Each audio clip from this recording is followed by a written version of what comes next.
We're going to go over the rolling exercise. Alright, nice and simple. So lie on your side, okay, lie directly on top of your shoulder and on top of your hip. So don't lie like this with your body all bent up. Alright, so lie on top of your shoulder, on top of your hip, nice and straight in the body, okay. Try and keep your ribs down, so we don't want your back arching too much. So think of keeping your ribs down, alright, and that'll keep your core more active.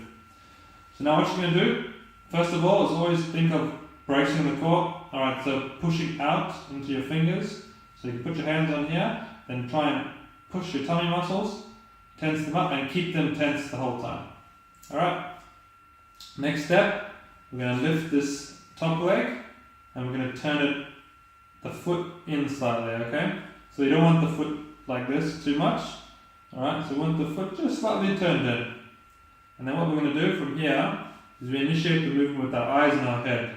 So I'm going to look with my eyes and my head backwards, and then from there I'm going to try and turn away from this bottom leg. So this leg stays nice and stable, so the leg doesn't come up with me. Alright, so the leg stays there. I turn my body as a unit. Alright, and as I'm turning, I'm just looking more and more with my eyes, and I'm keeping this leg down. Okay. And what I'm trying to do is I'm trying to turn my whole body as a unit. So I'm not turning like this. As you can see, my shoulder's going a lot further, and I've all broken this chain. So what we're going to try and do from here is sometimes it helps if you think of turning your rib cage. Alright, so this actual rib cage is turning back and away from this hip. Alright, or sometimes if you try and think of turning your hip and your shoulder at the same time. But try and keep them synchronized as much as you can. So as I look that way, I think of turning my rib cage away, or think of pulling my shoulder and my hip back. Alright? And then what I do is as I come back, I look back with my head and my eyes. And same thing, you can think of pulling your rib cage over, so you can use your hand if you want as well to pull the rib cage. Or you can think of reaching with this shoulder and reaching with this hip.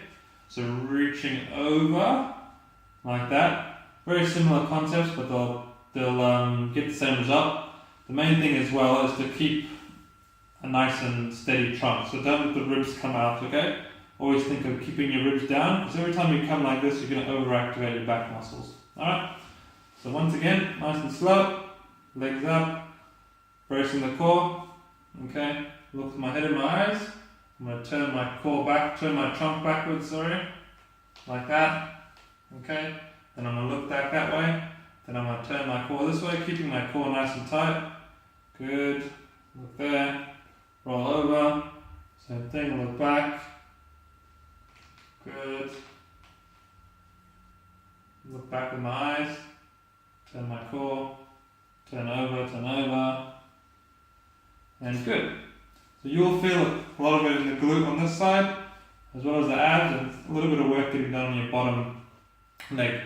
Now, if you feel like you're straining your neck, you just need to relax. Okay, same thing with your shoulder. If you feel like your shoulder's really tight, you need to relax it, because that means you're too rigid in your shoulders. So you need to just relax them and work from your hip and your trunk mainly. Okay?